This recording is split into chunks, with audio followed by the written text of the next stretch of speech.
அனைவருக்கும் அன்பு வணக்கங்கள். வேலுண்டு வினையில்லை, மயிலுண்டு பயமில்லை, குகனுண்டு குறையில்லை. இப்பொழுது நாம் பார்ப்பது பேசும் தெய்வமான முருகனின் 7ஆம் படை வீடு மருதமலையை இப்பொழுது பார்த்து கொண்டிருக்கிறோம். நாம் நடைபாதை வழியாக முருகனை தரிசிக்க சென்று கொண்டிருக்கிறோம். காரில் வருபவர்கள் பேருந்து வசதி செய்யப்பட்டுள்ளது. காருக்கு இங்கே அனுமதி கிடையாதுங்க. 2 வீலர் வர்றவங்களுக்கு மலை மேலே ஏறுறதுக்கு அனுமதி இருக்குதுங்க. அவங்க நேரடியாக மலை மேலே ஏறி முருகனை தரிசிக்கலாம். நம்ம மலை மேலே ஏறணுன்னு ஃபஸ்ட்டு பார்க்குறது தாந்தோன்றி விநாயகருங்க. அந்த விநாயகரை வணங்கிட்டு நம்ம மலை மேலே ஏறலாம் வாங்க.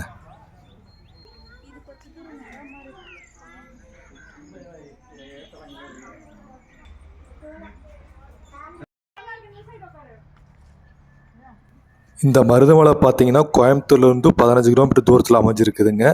இது ரொம்ப மிக பழமையான மலைங்க. இந்த மலையே முருகனாகவும் மருத மரமே வேலாகவும் உள்ளதாக சிவபெருமான் கூறுவதாக பேரூர் புராணத்தில் கூறப்பட்டுள்ளதை காசியப்ப முனிவர் எடுத்துரைக்கிறார். இந்த மலையில் கிடைக்கின்ற தீர்த்தம் மருத தீர்த்தம். இது மருத மரங்கள் அடியிலிருந்து வருவதால் மருத தீர்த்தம் என்று அழைக்கப்படுகிறது. இந்த தீர்த்தத்தை பார்த்தாலோ கேட்டாலோ குளித்தாலோ குடித்தாலோ நல்ல நல்கதி கிடைக்கும். இந்த மலையை நினைத்தாலோ அல்லது இங்கு வந்து வழிபட்டாலோ மனதில் நினைத்த காரியங்கள் நிறைவேறும் என்று பேரூர் புராணத்தில் கூறியிருக்கிறார்கள். இந்த மலையை பற்றி திரைப்படத்தில் ஒரு பாடல் உள்ளது.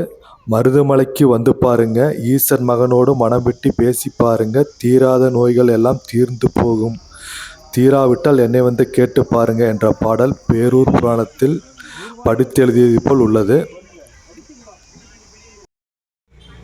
இங்கு வந்து வணங்குபவர்களுக்கு குழந்தை பாக்கியம் கிடைக்கப்பெறுகிறது, செல்வம் கொழிக்கிறது, நோயினால் கஷ்டப்படுபவர்களுக்கு நோய்கள் நீங்க பெறுகிறது.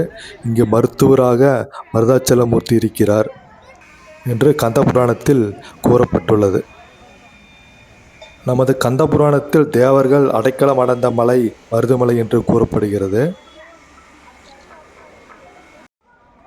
இப்போ பார்த்தீங்கன்னா நம்ம மலை மேலே வந்துட்டோங்க.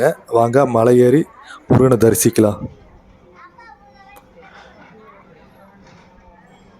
இந்த மலை மேலேருந்து பார்க்கும்போது பார்த்தீங்கன்னா அப்படியே பச்சை பசேல்னு இயற்கை காட்சி ரொம்ப அருமையாக இருக்குதுங்க. வாங்க கோயிலுக்குள்ளே போய் சாமி கும்பிடலாம். தான் கொடிமரம். நம்ம பார்த்தீங்க அப்படின்னா பாம்பாட்டி சித்தர் கோயிலுக்கு போயிட்டுருக்கேங்க. போகிற வழியில் ஒரு கன்னிமார் கோயில் இருக்குது. அதை நம்ம கும்பிட்டுட்டு பாம்பாட்டி சித்தர் கோயிலுக்கு போகலாம் வாங்க.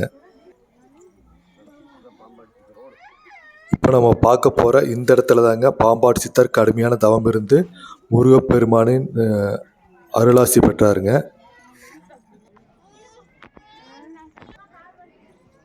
நம்ம சித்தரை வணங்கிட்டு அடுத்தது பேருந்து வழியாக மலையிட்டு கீழே இறங்கலாம் வாங்க.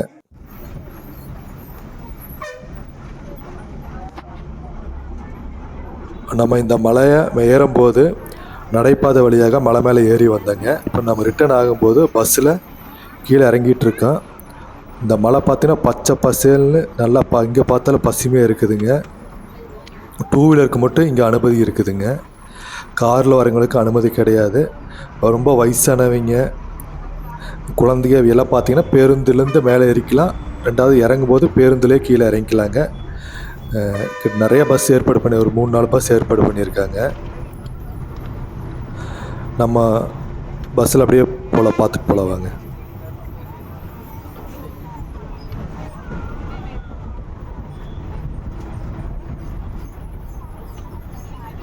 கார் மூலிமா இந்த கோயிலுக்கு வரவங்களுக்கு கார் பார்க்கிங் சூப்பராக பண்ணியிருக்காங்க. நீங்கள் காரை நிறுத்திட்டு இறங்கி நடந்து வந்த உடனே பார்த்தீங்க அப்படின்னா பேருந்து வசதி இருக்குதுங்க. நீங்கள் உடனே பேருந்தில் ஏறி ஒரு 5 நிமிடத்தில் பார்த்தீங்க அப்படின்னா இந்த மலை மேலே வந்துடலாங்க. சாமி கும்பிட்டுட்டு அதே மாதிரி நீங்கள் இறங்கின உடனே பேருந்து வசதி இருக்குங்க. அடுத்த 5 நிமிஷத்தில் நீங்கள் மலை அடிவாரத்துக்கு வந்துடலாங்க. நல்லா சிறப்பான ஏற்பாடு பண்ணியிருக்காங்க. இங்கே நபர் ஒருவருக்கு பஸ் கட்டணமாக 10 ரூபா வசூல் பண்ணுறாங்க. இந்த பஸ்ஸில் பயணம் பண்ணுறது ஒரு சிறப்பான அனுபவமாக இருந்துச்சுங்க. நம்ம கிட்டத்தட்ட பார்த்தோம் அப்படின்னாங்க அடிவாரத்துக்கிட்ட வந்துட்டேங்க. இன்னும் 2-3 நிமிஷத்தில் நம்ம பஸ் விட்டு இறங்கிடுவோம்னு நினைக்கிறேங்க. நம் அனைவருக்கும் மருதுமலையானின் அருள் பெற்று நல்வாழ்வு கிடைக்க இறைவனை பிரார்த்திக்கிறேன். நன்றி, வணக்கம்.